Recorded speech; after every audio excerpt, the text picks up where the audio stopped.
Welcome back to the David Pakman Show. Welcome back to the show. Joining us is Matt Lewis, senior contributor for the Daily Caller, editor of the new book, The Quotable Rogue, The Ideals of Sarah Palin in Her Own Words. Wow, our audience will be scared of what her own words may actually be. Thanks for joining us, Matt. Hey, thank you for having me. I want to get your take from your side of the political spectrum on what the motivation might be behind some of the proposals we've seen from Republicans, both in the U.S. House and also in state houses. And specifically, the ones I'm talking about are John Boehner calling the redefinition of rape a high priority, over 10, maybe even 14 attempts to repeal or defund the Barack Obama healthcare reform bill. Locally in different states, we've seen the proposition of maybe enabling the death penalty for miscarriages, so on. You know all of these that I'm talking about. What do you see as the root core of why are politicians motivated to propose these things?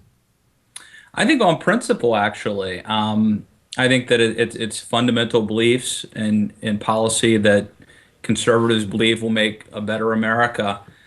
Some of it sounds bad, and that's why in some cases they lose politically. Like, let's take, for example, the issue you brought up about redefining rape.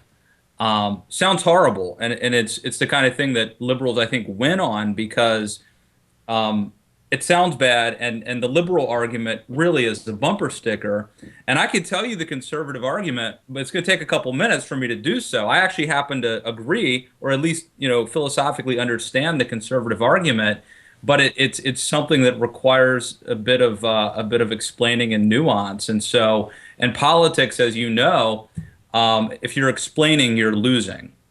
Absolutely. And we have discussed on the show previously, individually with that particular issue, what is the point of view from the right that is causing them to bring that up. But I tend to look at politics as, number one, I think every aspect of politics can be bought and sold. I seem to find corruption everywhere I look, even when I'm not looking very hard.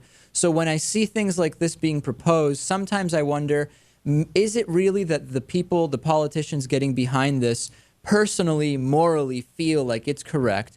Or is it maybe just the back end of a quid quo pro from some socially conservative group that they've received money from? Is it something, do they feel indebted to someone? Is it really just to create publicity? I mean, are those things, what do you think about those possibilities? Well, I think all of the above are true. I think that in some cases you have politicians who firmly believe in defending life, and this is part of that, as you know, if you went through intellectually went through why some conservatives are making this argument. And I've been in this business long enough to get to know some politicians and actually not just at a meeting, but get to know them, maybe even have a couple drinks with them. And so over time, you can tell who the kind of phonies are, and who the true believers are. And there really are politicians on the right and the left who really believe the stuff that they fight for. On the other hand, there certainly are some politicians who are supporting this agenda, not because they believe in it, but because other people believe in it, because some donors believe in it, because some of the voters really believe in it.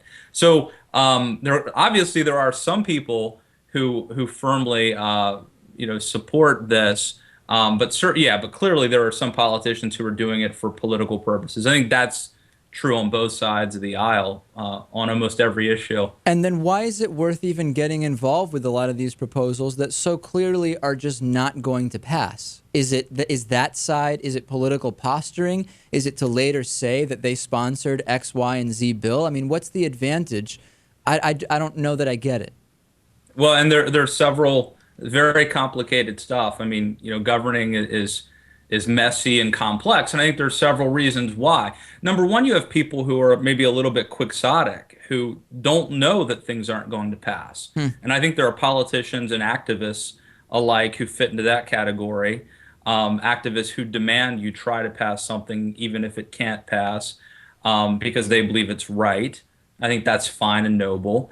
I also think that there is a strategic argument. It's like any negotiation. You always want to ask for more than you think you can get. And so sometimes if if I'm selling a car and I ask for $1,000, I might settle for $500. And so sometimes asking for a lot and being shot down and then coming back for half a loaf can be a smart strategic move. That I get, but the idea Yeah. of proposing things which so clearly are, if they were to pass, right, they would really, in many of these cases, put women in danger. I find them to be attacks on women. I find them to be attacks on, for all the talk about protecting unborn children, I find a lot of these proposals actually go the opposite way. Is it responsible to, as a starting point for negotiation, propose something that puts women at risk? Well, if you don't mind, let me back up and I know you said before that you guys have talked through this, but let me just as quickly as I can make the what I think is the conservative argument for this. So, conservatives are being accused of wanting to redefine rape as only forcible rape. And the reason why we're in this predicament is, first of all, a lot of people, a lot of conservatives, but not just conservatives, are pro-life. And not only are they pro-life, but they really believe in protecting the unborn, and they believe that abortion is murder.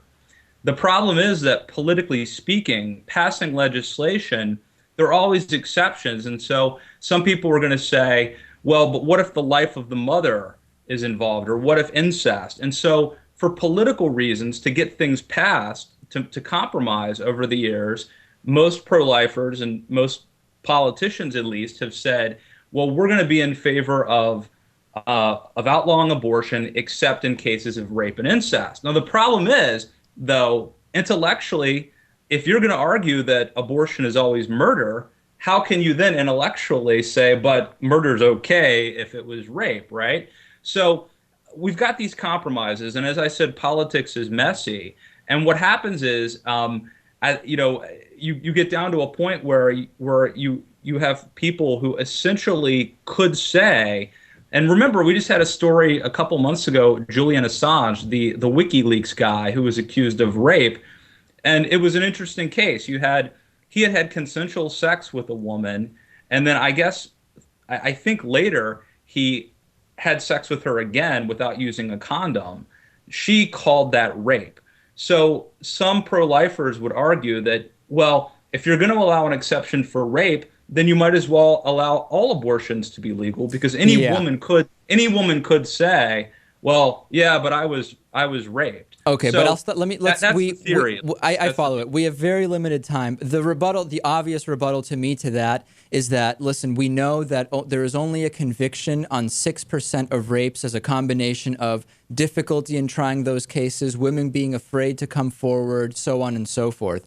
I believe that redefinition that you point out, the logic behind from the Republican side, would only worsen that situation. And I wish we had more time. I know that there's two sides to it, but I do appreciate you coming on, Matt Lewis, senior contributor for the Daily Caller. Great to talk to you.